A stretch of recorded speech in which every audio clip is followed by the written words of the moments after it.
কি করব এখন? বরেতে ঠিক করে দিবে না, মেয়েকে দিয়ে ঠিক করাই আমি। আমার বর তো ধরতেই চায় না কুচি।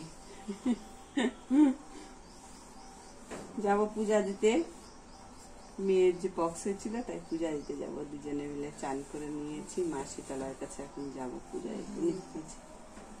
তো বন্ধুরা এখন আমরা যাচ্ছি, মা বেটি মিলে চুল বাঁধছে আমার মেয়ে। দেখো এত সেটা কমায় রাখিস, কিচ্ছু আমি দেখতে পাই না।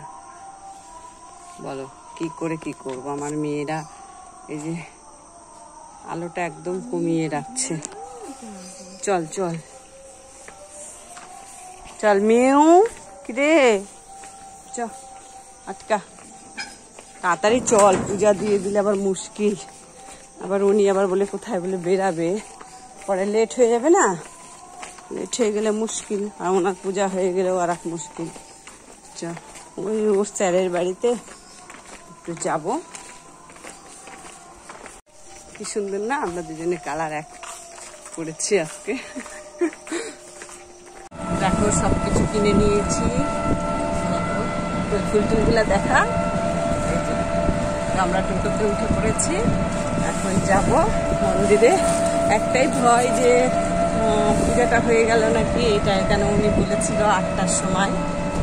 জানি না এখন মা কি করবে।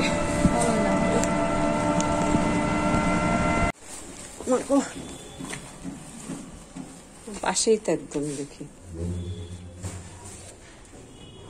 কবে থাকবে ফুল।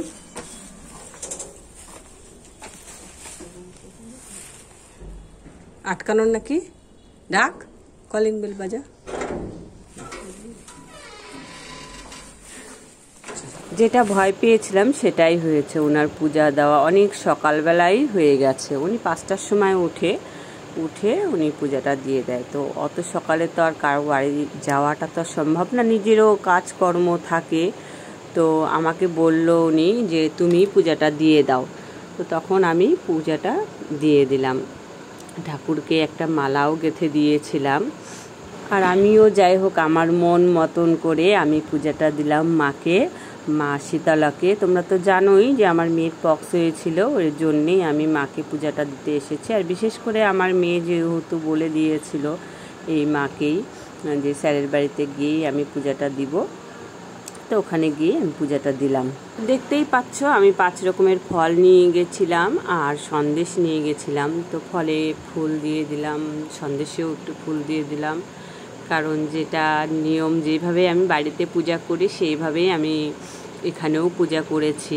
আর উনি খুব খুশি হয়েছিল, বলল আমাকে যে তোমার পূজা দেখে আমি সত্যিই খুব খুশি হয়েছি, খুব সুন্দর করে তুমি পূজাটা করলা। উনি আমাকে বলছিল যে তুমি কি মা শীতলার কাছে আগে হলুদ, নিম পাতা আরও অনেক কিছুর কথাই বললো, যেগুলা কি দিয়েছো মা শীতলার কাছে। তো আমি বললাম যে না, আমাদের তো এরকম কোনো নিয়ম আমার শাশুড়ি বলে নাই, আমার শাশুড়ি যেরকম বলেছে আমি সেরকম করেই নিয়েই আমার মেয়েকে চান করিয়ে দিয়েছি। তো এরকমই আমার কথা বলতে বলতে পূজাও শেষ হয়ে গেছে। আমি প্রণাম টনাম করে নিয়ে আমার মেয়েকে বললাম যা মা একটু তুইও গিয়ে মা শীতলাকে ফুল বেলপাতা দিয়ে প্রণাম কর।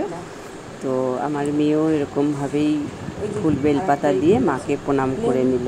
মেয়ে আমার ভালো বেলপাতাই পাচ্ছিল না, পরে আমি বললাম দেখ আমিও বেলপাতা নিয়ে এসেছি, দেখ ভালো করে খুঁজে দেখ।